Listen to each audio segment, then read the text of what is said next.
we are honored and privileged to have Yoav Rotem with us here at Calvary. Would you stand to your feet and give Yoav a big welcome as he comes to share with us this morning? Hey, thank you. Thank you, Pastor Chad. Shabbat Shalom, y'all. Shabbat Shalom. So my name is Yoav Rotem. You can find the name Yoav in your Bibles. It's a bit different. It's with a J. Thank you. With a J at the beginning instead of Y because of German influence over your English. But actually, a lot of Y's in your Bibles turns to J, like Yerushalayim is the original name for Jerusalem. And there's on and on.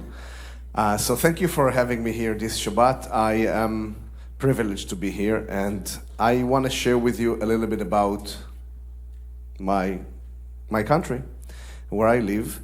And it became very famous, unfortunately, in the past year in the news and in many other places online.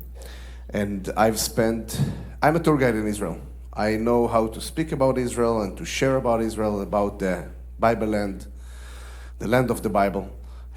Since October 7th, I cannot do it because my crowd is not coming there. And I want to welcome you, by the way. The moment it's possible, take a trip. Hopefully we'll see you there, because this is the best way to see the Bible in 3D. And we just discussed it, me and Wave, last night, how what Wave is basically doing is trying to get these links to how the people who listen to Jesus at the spot, what did they hear? What did they see? This amazing context, and that's what we do over there in the land. But since I cannot do it, I've spent in the last year about almost a bit more than 3 months here in the States to bring some of the land to the people here, to understand a little bit more of the reality, to give a lot of background before people are hearing the news and watching, and to understand my story, our perspective of the story. It's not enough, obviously, to share everything in this session, and this is why I've created this kind of the Yoav Real Israel Club. I am your boots on the ground, no worries, no one calling you for boots on the ground. And I am sharing on my social and my club, and you can sign up online or outside, basically with an email list to get more updates and videos from biblical sites, from local Israelis and Jews, Arabs, Christians in the land. What do they think?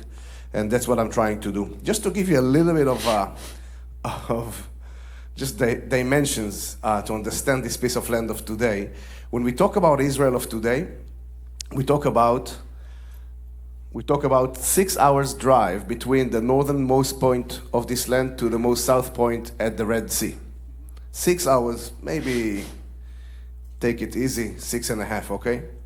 No traffic. West to east, if you really try to do it slow, 2 hours, right? So this is the size of New Jersey, this land, and that's what we are talking about. When we, where I live my life, I always feel that I live in the prophecy of Amos 9, because I live in a reality. I'll show it to you later. That I live in the Judean hills outside of Jerusalem.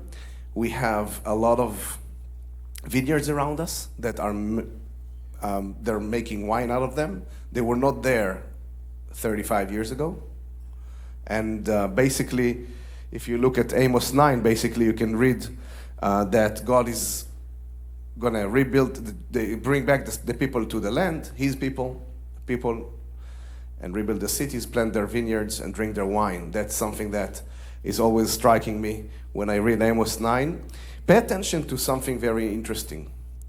And we're going to get to the land in a second, to the story of the land. I always call it the bride. We're going to get to know what is this so famous and what's the story of this land. But before we're going to do that, I do want to share with you that when we talk about my people, the Jewish people,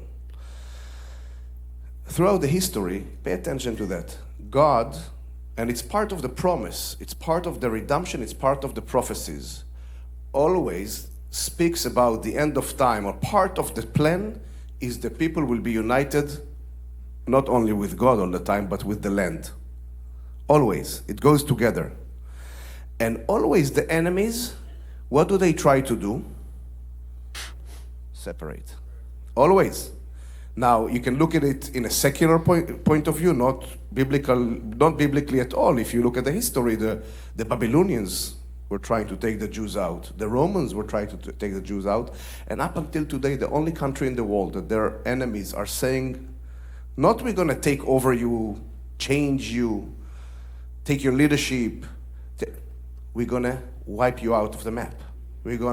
That's something, pay attention to it. It's historically happening. This is a picture of my family that you can see. And that's a little call that I got back then in March after I finished my reserve service guarding my community. We read in the holiday of Purim, read the scroll of Esther, and it struck me, chapter 4, how Mordechai is telling Esther, if you remain silent, your father's house may perish. And that's something that I got, and this is what I do over here, almost like Isaiah says, that the guards, the watchmen on the walls of Jerusalem, all day and all night, they should never be silent. And that's something that I do, and I want to invite you all to join the walls of Jerusalem as watchmen. To know the truth, to keep on sharing it, and almost like a butterfly effect, slowly, to enable to more people to get the right perspective. Not always agree with what's going on, maybe, but to understand why things are happening. And to know that, we have to go back to the history. I'll run quickly. I've shared it with our people who've been to Israel last night, how my grandparents, who came from Europe in this case, were pushed out of their homes, either from Romania, from Poland during the Holocaust, and they went not to the place they wanted, to the place they know that it was their home. All right, the same thing happens to my grandparents who were pushed out of Iraq. Great-grandparents, the old lady that looks Arabic, she spoke Arabic until the end of her life. The little baby is me, by the way. She's my great-grandma. And she was pushed out of Iraq. This is basically the end of the Jewish community in Babylon. Now, very, very famous here in the streets and in the world today, the sentence, from the river to the sea, Palestine will be free. And I really want us to go through what's in between the river, which is the Jordan River, right? Starts at the foot of Mount Hermon, goes into the Sea of Galilee where Jesus walks on water, and goes into the Dead Sea. That's the deepest valley in the world. And between this river to the sea, I actually have to say that after you cross the Mississippi, it's hard to call the Jordan River a river. But still, I cannot change the words of the Bible. But That's true. They call it a river. A little bit of perspective, which they didn't have because they didn't have an airplane. But what's in between? And I think we have to, unfortunately, in this beautiful Saturday morning, to go a little bit into the history, because you can't understand someone or a land without understanding the history, the 5,000 years of history, and we will give the perspective of 500 years of history over here. But when we talk about the land, basically, and when we try to give connections to today, names that are still connected to today, we have Abraham 4,000 years ago getting the call from God to go to this land that he promises him. Wave will talk about it later. And this basically, in archaeology, in history, it's called the Middle Bronze Age. We have things in the land from that time that can be found, not always understanding which culture and names, because there's no writing from that time, but you can see that's the time of the patriarch, the first 500 years, between 4 to 3,500 years BC. Before our time. That's the patriarchs, Abraham, Sarah, Rivka, Isaac, Jacob, the sons, Dinah, the daughter. They go to Egypt. Then you have the late Bronze Age, which is all the way to the 1200. It includes the time in the wilderness, the Exodus, the time in the wilderness. You remember figures like Moses, and you remember Joshua. Joshua brings us to 1200 BC, which is super important. When you come to get to know the land of Israel, 1200 is a very, very important moment in the history of the land. 1200 BC is the time when Joshua comes with the Israelites into the land. We, by the way, start finding in the land, in the hill country, that you will find the hill country soon, you will see it. What is the hill country? We find communities dated to the time of the 1200. People built new communities. We don't have a lot of information, but when we dig in the ground, we do find remains of bones of animals that these people used to eat. And guess what animals we don't find in these new communities of 1200 BC? Pigs. There's no pig bones. Cool. So between 1200 to 1000, the time of David, we have Joshua, the judges, time of Saul. We'll see the map later. But these are 200s of that we do have stories that you can read about them. A lot of stories. And one of the last stories that connected to this time will be the story of David takes over Goliath. By the way, the same time Joshua comes into the land in 1200 BC from the east, from the west, from the Isle of Crete, from the sea, we have people called the Philistines settling in the southern part of the coastal plain. We'll show it on the map, coming and becoming big rivals of these Israelites coming from the east. And we will talk where are they today. But if we move forward in our timeline, David and Solomon creates the united monarchy of Israel starting from 1000 BC, all the way to the book of Kings, Samuel, Kings. We have, after Solomon, the divided monarchy, which is Kingdom of Israel in the north, Kingdom of Judah and Jerusalem in the south. They survive until 586 in the land, until 586, Nebuchadnezzar, the Babylonians.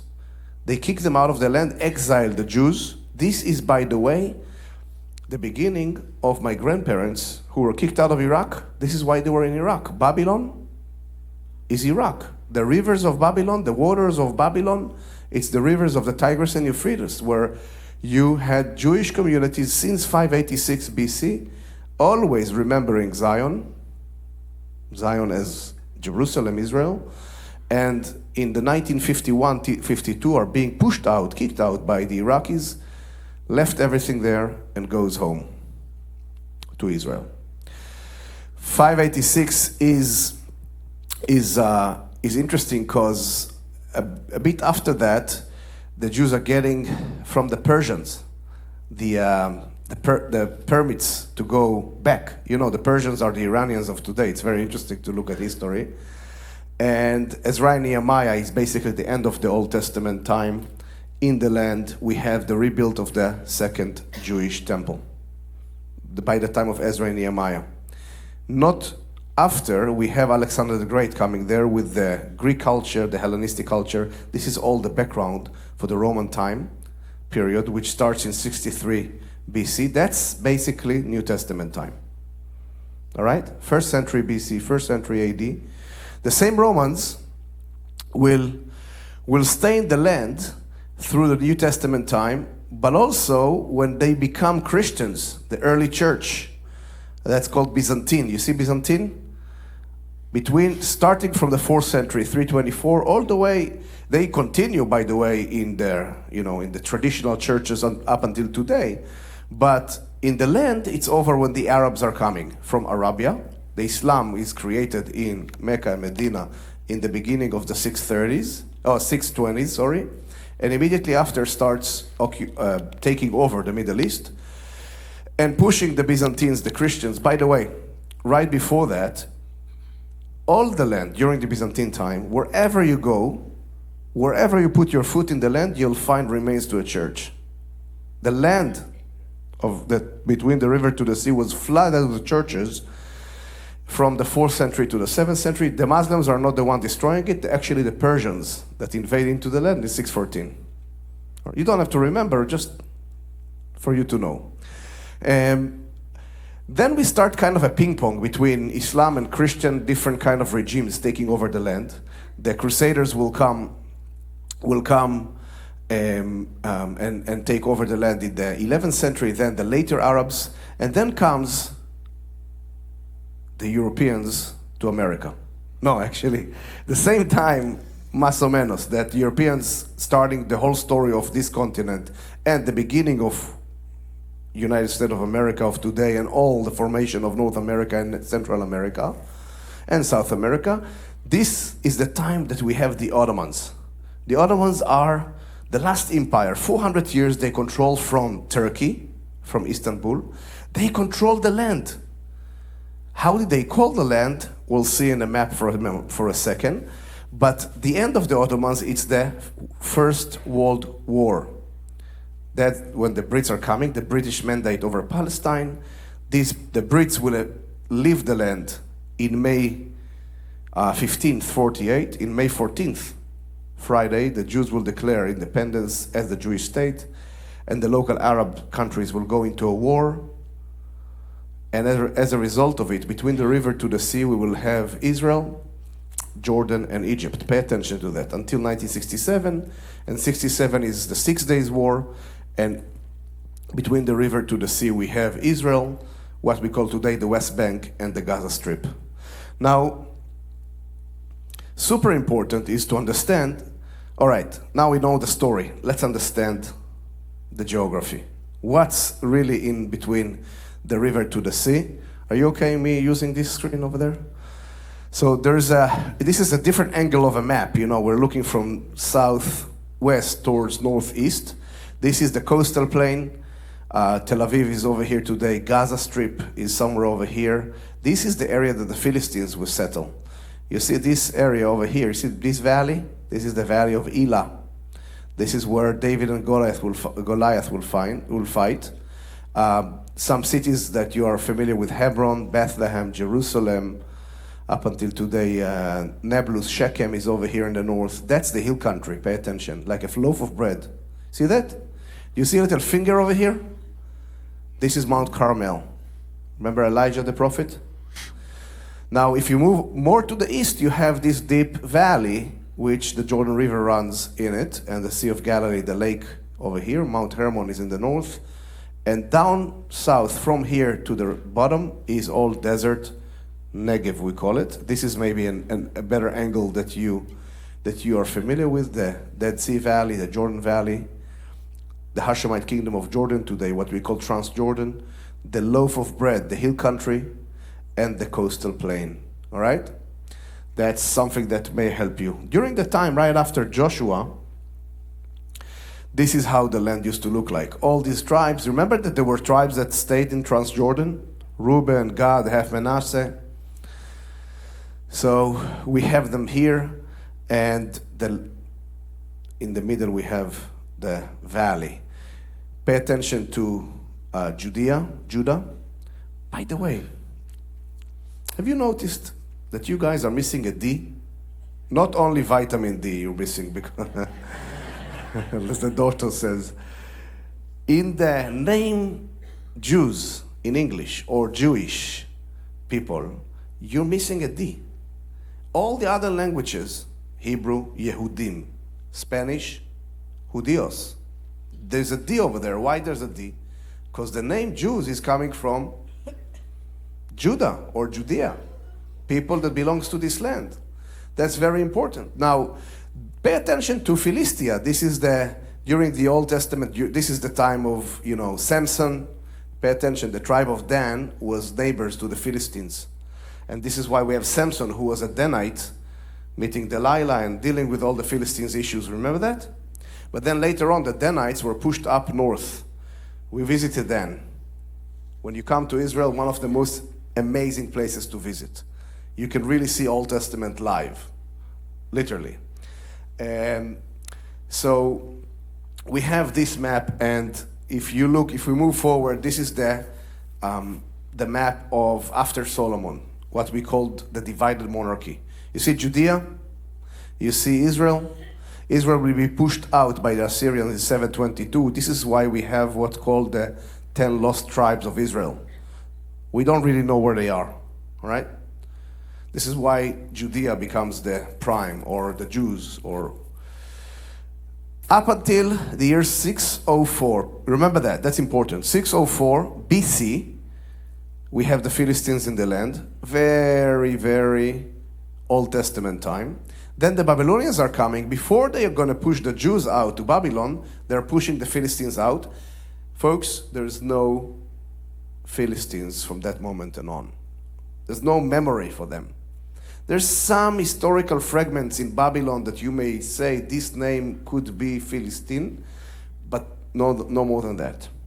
It's important because when you get to the time of the New Testament, time of Jesus, the land, all of it is called Judea. The Romans are calling it Provincia Judaea, Provincia Judea. So when did we get the name Palestine? After Jesus' time, after the Romans actually destroyed the Jewish temple in the year 70. But then the Jews are going on another uprising between 132 to 135. They were still living in Judea, and the Romans were not happy, if saying it in a nice way, about this uprising. They lost the whole legend that is not mentioned in the history again. It was a great Jewish success at the beginning. But this Jewish uprising, by the way, they had a good reason. The Romans forbidden the circumcision and forbidding the teaching of the Torah, which was a foundation in Judaism until today. So the Jews goes on an uprising, and the Romans, the Emperor Hadrian, decided to rename Jerusalem and rename Judea. He calls Jerusalem Aelia Capitolina after his name, Aelius Adrianus. No one really remembered this name, so he didn't really catch. Jerusalem was a strong brand. But until today. But something else did catch because it was on the maps. Provincia Judea became Provincia Palestina. Where did he get the name from? He knew the Old Testament stories, and he wanted to make it painful for the Jews. The biggest rivals of these people will be the Philistines. Wait a second, so why not Provincia Philistia?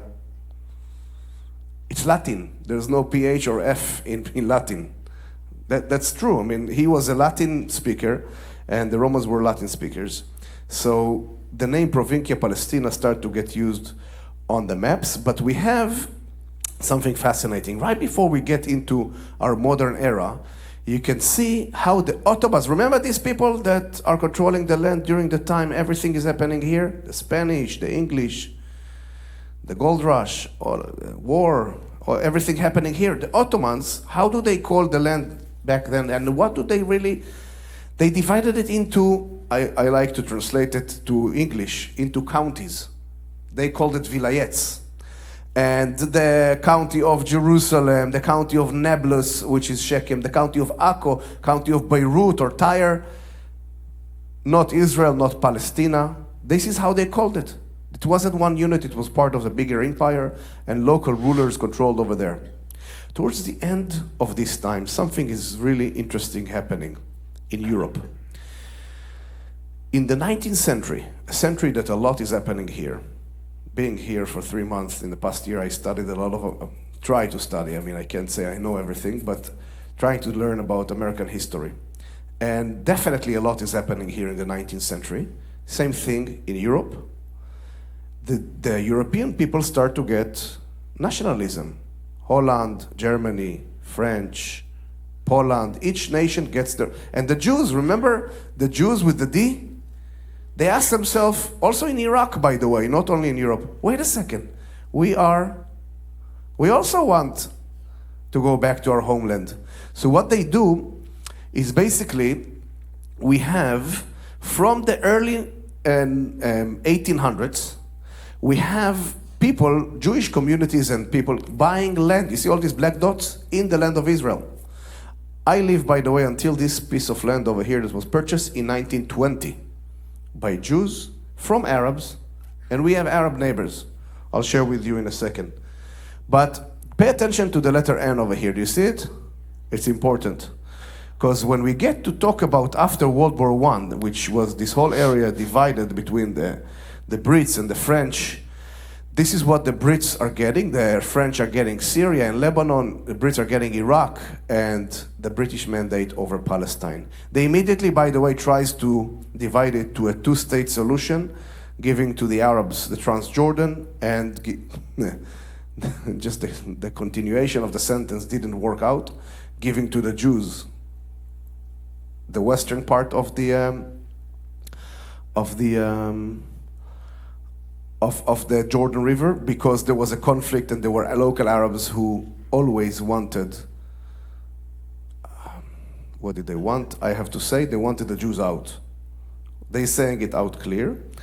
This is the partition plan. This is the UN in 1947 proposing, or actually deciding, that this will be the split of the land. The Jews will get the blue, the Arabs will get the orange. You remember the N? That goes to the Jews. And you know what happened after November 29th, 47? The Jews goes out to the streets. How do I know? My grandpa, who survived the Holocaust, was there. He told me. They went out to dance, they were happy, but they knew it's going to be a short celebration because the local Arabs started to attack. And after May, when Israel declares independence, the local Arab armies from the east, from the north, from the south attacking, and the results of war of 48 ends in 49 are these. The blue that was originally given to the Jews is the Jews joining the pink area. The Jordanians taking over this green area. What is this? This is the hill country. Remember the loaf of bread? Since the Jordanians control the east part of the Jordan River, now they have the west part, and this is the West Bank. Now you get why it's called the West Bank? Judea and Samaria in the history of that we showed earlier. The Egyptians took this part called the Gaza Strip. That's the beginning of the Gaza Strip. All right? So this is basically Israel of today. I do want to get to questions. I want to show you something really cool that you don't hear in the news. I presented last night, and this is when we're going to end for questions. This is where I live, inside Israel. In the corridor leads to Jerusalem from Tel Aviv over here. Right?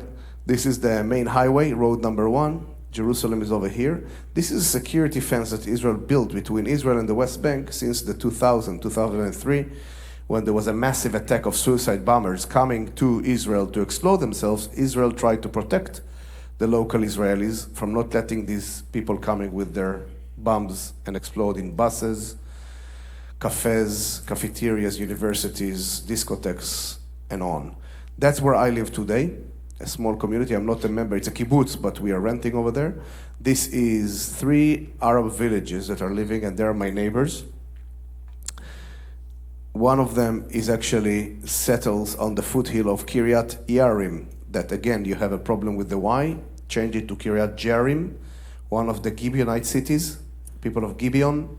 And this is the place where the Ark of the Covenant will park at Abinadab's house before David will take it to Jerusalem. We have some ruins over there. There's a monastery, Catholic one, called the Lady of the Ark. They see Mary as the Ark. Now, this is the Arab village of Abu Ghosh. On our other side, we have the West Bank. Ramallah is over here. There's a security fence in between us, so they have harder time to go. But since October 7th, by the way, there were a lot of arresting of terrorists that were intending to come and do and attack us. This is us up on the hill over here, dear Arab friends, the vineyards. And I do want to show you something you don't see in the news. And then we're going to get to questions, because there's a lot to talk, and I can explain how we can continue that conversation. But this is my neighbor. I have to share with you something. My daughter, I have a boy and a girl. He's 4th grade, she's 1st grade, but up until beginning of September, she was going to a daycare, a kindergarten in the community. 2 of her educators are Arab women. And Muslim Arab women educating in a Jewish community, not because we are trying to integrate or something like that. This because the reality is that we needed 2 educators, and they came to interview. They were fine and good, and they were accepted. You don't hear about something very interesting. Inside Israel, 21% of the Israelis are Arab citizens. They have Israeli civil rights like I do. They vote for the parliament. They get all the benefits that Israeli citizens are getting. And one of them is I call him the hair designer, Kais. And he, once a month, when he designed my hair,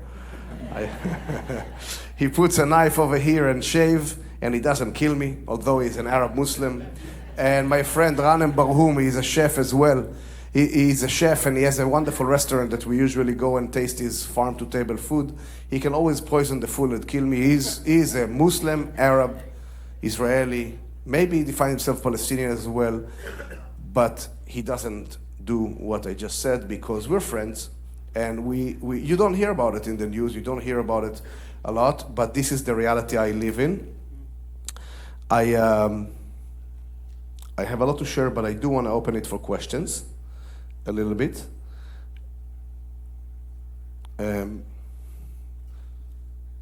Yes. One last story, all right?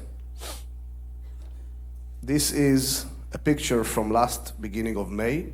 In April, I had a trip to Texas. In later May, I had a trip to the Midwest around here. And in between, I came back for Passover. And then my sister got married. And her husband, Omri, he didn't want them to be married by a rabbi. He doesn't like the authority, religious thing. So they said, okay. She said, my brother is a tour guide. He knows a little bit of tradition. Let's give him to the mic. He knows what to do with the mic. Little did they know that I will take them into a journey of studying seriously and get into, all this marriage understanding together with also the history. Why do we do things? Do you see what he does on the picture? He breaks something under his feet.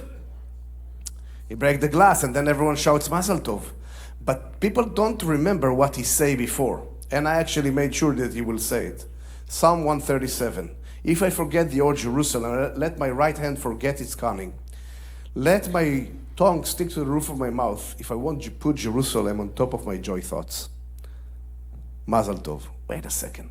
Why do we break something in the middle of our happiest moment? We remember 586 BC. We remember the destruction. We remember the moment of disconnection from the people and Jerusalem. It wasn't already the disconnection of the people of the land, but it's the beginning. And we are announcing by that moment, from that moment, we're building and building and building. You know that I promised the people from last night, I have a coin over here I wear. And this is a coin that the Romans made. Vespasian is the emperor, you can see over here. They made it in year 70 when they destroyed Jerusalem. A Roman soldier stands on a Jewish helmet. The emblem of Judea, the palm tree, is very sad and not too many fruits. Jewish woman is crying, and it says in Latin, Judea capta, Judea is captive. In the year 1958, the State of Israel created this official medal. On one side of the medal, you can see the coin, the face of the coin. And it has chains, and it says Judah went on exile 70. On the other side of it, we have a Jewish woman holding a baby. Pay attention how important is the next generation. Jewish woman holding a baby, but pay attention also how important it is to plant our vines and build our cities, because remember Amos at the beginning? So you see a Jewish man planting a tree. The palm tree is very fruitful and healthy, and it says decade to the freedom of Israel, 1958. I wear this, and I've paid and looked for it for many years. I found it for my 40th birthday a few years ago. And I wore this because for me, I know that this will never happen again. From that moment, we're going to build and build and build, and this is why we're there. This is us. I do want to open it for questions, and I will say this before that. Outside, there's a table with some of my things. You can see that I've created I call it the Yoav's Real Israel Club. It's on social media. You can sign up with your email. You can also be partner with me and subscribe for half a year, for 6 months only, because I hope after 6 months we'll have enough to continue do this, and hopefully tours will come back. And what I'm doing is basically trying to bring Israel to you, I told you, with the interviews, and online you can find more information. But the most important thing, if you do this, the barcode over here will lead you to the support page. This is one-time support. Your decision, but on top of the page, check it out, go over there. You don't have to pay to go online. Free. And on top you'll have all of my contacts, my email, my WhatsApp, all right? My Facebook. You can ask every question and we can stay in touch forever. I promise to answer. Especially if you go on WhatsApp, I can record you. I don't have to write, although I can talk to the phone today and it writes the message, but it's always more fun to talk. Easier for me as a native Hebrew speaker and not English speaker. Questions?